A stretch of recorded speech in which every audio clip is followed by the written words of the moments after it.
नमस्कार, आप देख रहे हैं सच हरियाणा हमेशा सच के साथ। भिवानी में हलवासिया विद्यालय में पूर्व छात्र कार्यक्रम में पहुंचे विकास दिव्य कीर्ति दृष्टि मुखर्जी नगर के फाउंडर है। उन्होंने एआई पर क्या कहा, पूरी वीडियो सुने।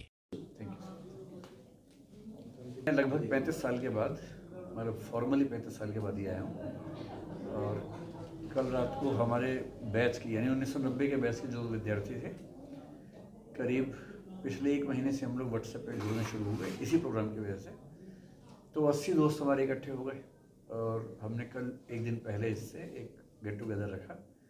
कल करीब 40-50 दोस्त हमारे इकट्ठे हुए और 35 साल बाद हुए। तो वो नॉस्टैल्जिया वाली फीलिंग आज हमें आ रही है। तो कुछ कहने के लिए शब्द नहीं है। अपने घर आना वापस, इसको कैसे शब्दों में कहा जा सकता है? सर ऐसी बातें जो परिवर्तन योग्य हैं जिनमें बदलाव की आवश्यकता है, आप क्या कहेंगे? एनईपी में हाँ सर। मतलब एनईपी पर मैं अभी स्कूल पे क्या क्या उसमें चेंजेस आ रहे हैं बहुत एग्जैक्टली नहीं बता पाऊँगा, लेकिन मुझे ये पता लगा है कि कॉलेज में वहाँ 1 साल 2 साल 3 साल 4 साल में एग्जिट पॉइंट्स उन्होंने दिए हैं। मेरे ख्याल से वो काफ़ी अच्छी चीज़ है। क्रेडिट बेस्ड सिस्टम वो कर रहे हैं, वो भी काफ़ी अच्छा है। दिल्ली विश्वविद्यालय में काफ़ी हद तक लागू हो भी गया है। स्कूल में मुझे ये आइडिया है कि प्राथमिक शिक्षा मातृभाषा में करने की बात उसमें है। मेरा हमेशा से मानना है कि शुरुआती शिक्षा मातृभाषा में ही होनी चाहिए। तो ये एनईपी की काफ़ी अच्छी बात है मेरे ख्याल। देखिए, शिक्षा का अकेला उद्देश्य रोजगार नहीं है, पर एक बड़ा उद्देश्य तो रोजगार है ही।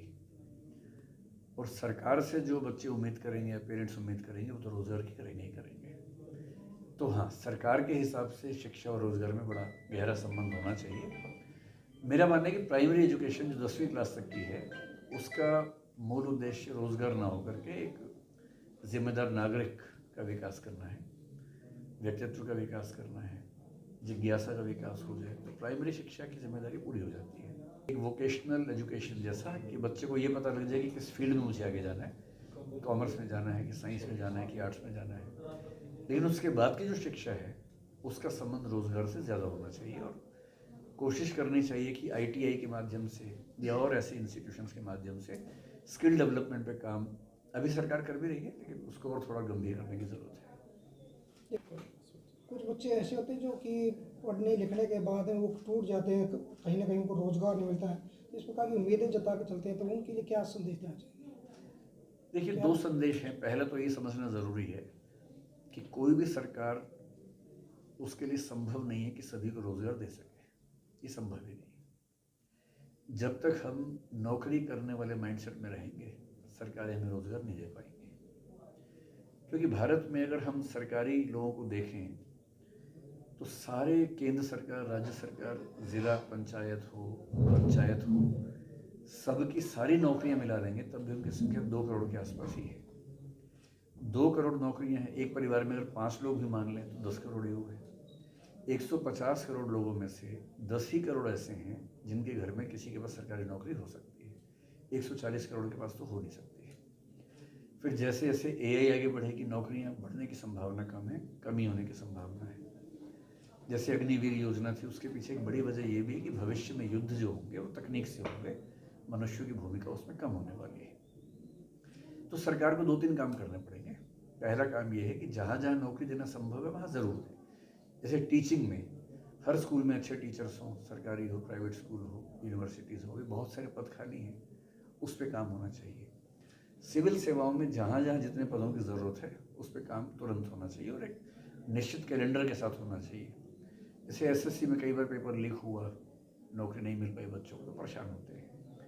अगर एक तय शेड्यूल हो कि हर साल लगभग इतनी वैकेंसी आएंगी, बच्चे तैयारी कर रहे हैं, एग्ज़ाम दे रहे हैं, सिलेक्ट हो रहे हैं, तो उनको परेशानी नहीं होती है। तो क्लैरिटी होनी चाहिए। लेकिन ये भी ज़रूरी है कि बहुत सारे लोग समाज में ऐसे होने चाहिए जो नौकरी मांगने वाले ना हो, नौकरी देने वाले बने, उद्यम करें, स्टार्टअप करें। और अगर आप नौकरी लेने की बजाय 10 या 20 या 100 नौकरियां दे सकते हैं तो आपकी भूमिका समाज में ज़्यादा बड़ी हो जाती है। तो मैं तो आजकल बच्चों से ही कहता हूँ कि नंबर 1 पे है अपना उद्यम या स्टार्टअप, नंबर 2 पे है आईएएस या सिविल सेवाएं, और फिर बाकी जो आपका रुझान है, डॉक्टर बनना हो, इंजीनियर बनना हो, वो जो कुछ भी करना हो वो करना चाहिए आपको। उसके बाद बहुत बड़े कमाल करने वाली है अगले 10 से 15 साल में बहुत बड़ी समस्याएं पैदा करने वाली है। दोनों बातें ठीक है। कमाल ये है कि कस्टमाइज एजुकेशन हर बच्चे को उपलब्ध हो जाएगी मेरे ख्याल से 10-15 साल में। हर बच्चा अपने फ़ोन पे या किसी और डिवाइस पे या स्कूल के अंदर ऐसे रोबोटिक टीचिंग असिस्टेंट्स होंगे जो उस बच्चे की डेवलपमेंट के हिसाब से उसको सॉल्यूशन दे पाएंगे। अगर एक क्लास में 30 बच्चे हैं, सबका लेवल अलग अलग है, तो सबको अलग अलग तरीके से पढ़ाया जा सके, ये कस्टमाइजेशन पहली बार संभव होगा एआई की मदद से। ये हो जाएगा 10-15 साल में, बहुत आराम से हो जाएगा। इसके अलावा जैसे आपको दुनिया में कहीं भी घूमना है, आपको वहाँ की भाषा नहीं आती है, अब एआई की वजह से आप सारी भाषाओं से टच में रह पाएंगे, ये फ़ायदा होगा। रिसर्च जो होने में हज़ारों साल लगते थे, उतनी रिसर्च एक साल में होगी, ये अभी से दिखना शुरू हो गया। और जैसे जैसे क्वांटम कंप्यूटिंग आगे बढ़ेगी, अभी तो एक्सपेरिमेंटल फेज़ में है, मैं मान के चल रहा हूँ कि 10-20 साल में क्वांटम कंप्यूटिंग व्यावहारिक स्तर पे काम करने लगेगी, और वो जिस दिन काम करेगी वो पूरी सभ्यता के इतिहास का टर्निंग पॉइंट हो सकता है। तो बहुत बड़े कमाल होने वाले हैं। लेकिन इसके साथ ही ये भी है कि नौकरियां बहुत सारी छिन सकती हैं। मेडिकल रिसर्च बहुत फास्ट होगी, तो जिन क्षेत्रों में ज़रूरत बहुत ज़्यादा है, जैसे डॉक्टर बहुत सारे चाहिए, तो हर गांव में ऐसे रोबोटिक डॉक्टर्स जो वहाँ पर हैं, सारी लेटेस्ट जानकारी उनके पास है, प्रोसेसिंग बहुत फास्ट है, गांव की भाषा बोल सकते हैं, उसी लहजे में बोल सकते हैं। किसी मरीज को दिक्कत हुई, उसके पास जाके सिर्फ बोल के बताने कि मुझे ये हो रहा है, और वो इलाज बता देगा। ये स्थिति आ जाएगी 10-15 साल के अंदर आ जाएगी। तो जहाँ हमें लोग चाहिए नहीं मिल रहे, वहाँ तो फ़ायदा फ़ायदा है, पर कई ऐसे रोज़गार खत्म होंगे जो भी महत्वपूर्ण हैं। जैसे क्लरिकल काम जो है, अकाउंटिंग के बेसिक काम हैं, वो खत्म हो सकते हैं। एआई से जुड़े हुए रोबोट्स आने के बाद कई मैकेनिकल काम खत्म हो सकते हैं। ये सब खतरे हैं, निश्चित रूप से हैं, पर वो दुनिया के हर देश के सामने हैं।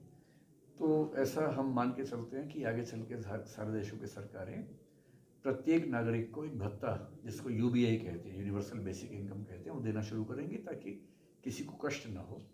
उत्पादकता इतनी बढ़ जाएगी कि सबकी ज़रूरतें पूरी हो पाएंगी, और 10-15 साल की उठापटक के बाद चीज़ें स्थिर होनी शुरू होंगी। मैंने भी एक कदम उठाया है कि सोशल मीडिया 16 साल के बच्चों के लिए बैन कर दिया, 16 साल तक। मेरा ख्याल है कि आगे चल के हर देश को कुछ ना कुछ ऐसे कदम उठाने पड़ेंगे, उठाने भी चाहिए। तो बच्चों को शिक्षा के लिए सोशल मीडिया मिले ज़रूरी है। इसका एक तरीका ये है कि जैसे यूट्यूब किड्स नाम से एक चैनल है, यूट्यूब एजुकेशन एक चैनल बन सकता है, मतलब प्लेटफॉर्म बन सकता है, वो बच्चों को उपलब्ध हो, जहाँ पर केवल पढ़ाई लिखाई की वीडियोज़ हों। ऐसे इंस्टाग्राम एजुकेशन है, तो वो बच्चों को उपलब्ध हो। लेकिन सोशल मीडिया के जो दबाव हैं, अपनी फ़ोटो डालना, वीडियो डालना, फिर उस पर लाइक नहीं आ रहे तो तनाव हो रहा है, किसी ने कुछ गलत कमेंट कर दिया तो एंग्जाइटी नहीं झेल पा रहे हैं, उन सब चीज़ों से बच्चों को बचाना ज़रूरी है मेरे ख्याल से। या तो बैन जैसा कुछ, ऑस्ट्रेलिया जैसा, या फिर यही सोशल मीडिया प्लेटफॉर्म्स कुछ ऐसे नए चैनल्स डेवलप करें जो बच्चों की पढ़ाई और हेल्थ के बारे में हो, बाकी विषयों पे ना हो। सभी बच्चों को यही सलाह दी है कि नशा कोई भी बच्चा आमतौर पे इसलिए करता है कि वो अपने पीयर ग्रुप के प्रेशर को झेल नहीं पाता है। उसके पीयर ग्रुप में कोई ना कोई ऐसा बच्चा होता है जो उसको उकसाता है, और वो उकसावे में आ जाता है। तो बेसिकली बच्चों में इतना कॉन्फिडेंस डेवलप करना चाहिए कि वो किसी के उकसावे में ना आए, और उनको ये समझदारी हो कि ड्रग्स उनको केवल नुकसान करेगा, उससे कोई फ़ायदा नहीं है। तो मैं ऐसे हर कार्यक्रम में कुछ ऐसे केस स्टडीज़ बच्चों को बताता हूँ जहाँ ड्रग्स की वजह से किसी बच्चे का जीवन खत्म हो गया। तो उम्मीद करते हैं कि ऐसी केस स्टडीज़ बार बार जब बच्चे सुनते हैं तो उनका दिमाग भी इन बातों को एक्सेप्ट करता है, और जब कोई आसपास पीयर ग्रुप से प्रेशर बनता है तो वो उसको झेलने में और जवाब देने में समर्थ हो पाते हैं, ताकि बच्चों में दबाव झेलने की ताकत ज़्यादा आ सके। उस समय बनना शुरू हुआ था, बल्कि बन गया था। मैं भी जिमनास्टिक्स का प्लेयर रहा हूँ, मतलब भिवानी ज़िले की टीम में भी रहा हूँ स्कूल लेवल पे। तो भीम स्टेडियम में हम खेलते थे, और हमने उसी समय से ये देखना शुरू किया था कि खेलों को लेकर रुझान अलग ही किस्म का है। तो छोटी काशी वाला मामला मेरी जानकारी में बहुत ज़्यादा नहीं है, लेकिन भिवानी खेलों की राजधानी है, ये मैं जानता हूँ। और मैं चाहता हूँ कि, क्योंकि हरियाणा की एक पहचान है खेलों की दुनिया में, और ये ज़रूर है कि अभी कुछ ही खेलों की दुनिया में, जैसे बॉक्सिंग में हम हैं, कुश्ती में हम हैं, अभी कुछ और खेलों में भी आना शुरू हुए हैं। तो मेरी इच्छा है कि चेस जैसे खेलों में भी हरियाणा आगे बढ़े, उसे भिवानी की भूमिका भी अच्छी हो सकती है। तो मैं खेलों की नगरी के रूप में और खेलों में देश के सबसे समृद्ध शहर के रूप में भिवानी को ज़्यादा देखता हूँ। सर आप इसको पीछे हमारा लोकल लेवल में माना, आप क्या मानते हो सर? आप इस योजना हो की कई सकता है, खासियत क्योंकि अग्निवीर योजना के बाद से ये हुआ है कि अब सेना की नौकरियां केवल एक तो सीमित हो गई हैं, फिर 4 ही साल के लिए रह गई हैं। 4 साल के बाद उनमें से 25% लोगों को ही सेना में परमानेंट नौकरी मिलती है। पर अच्छी बात यह, अगर आप ध्यान से देखेंगे तो राज्यों ने कोशिश की है कि राज्यों की पुलिस में या सेंट्रल पुलिस फोर्सेस में ऐसे लोगों को प्राथमिकता मिल रही है जो अग्निवीर से आए हैं। तो अगर सरकारें थोड़ा सा अग्निवीर वालों को प्राथमिकता दें पुलिस वगैरह अर्धसैनिक बलों में, तो वो एक जुनून फिर से पैदा हो सकता है। और उसमें एक अच्छी बात है कि इसी बहाने बच्चे स्वस्थ रहते हैं। दौड़ों को भी कहता हूँ, पेरेंट्स को भी कहता हूँ, अध्यापकों को भी कहता हूँ कि यही सीखना सिखाना है कि ज़िंदगी एक प्रतियोगिता से बहुत बड़ी है और ऐसे हज़ारों लोग हैं जो किसी एग्ज़ाम में फेल हुए और ज़िंदगी में उस प्रतियोगिता से ज़्यादा सफल हुए। तो ऐसे बहुत लोग हैं, आईएएस नहीं बने तो वो फिल्म स्टार बन गए, डायरेक्टर बन गए और बड़े हो गए। तो अगर एक एग्ज़ाम आपका सफल ना भी हो तो ये मानने की कोई ज़रूरत नहीं है कि ज़िंदगी रुक गई। हो सकता है कि उससे बड़े मौके आपको ज़िंदगी देने वाली है, और मैंने ऐसे कई केस स्टडीज देखी।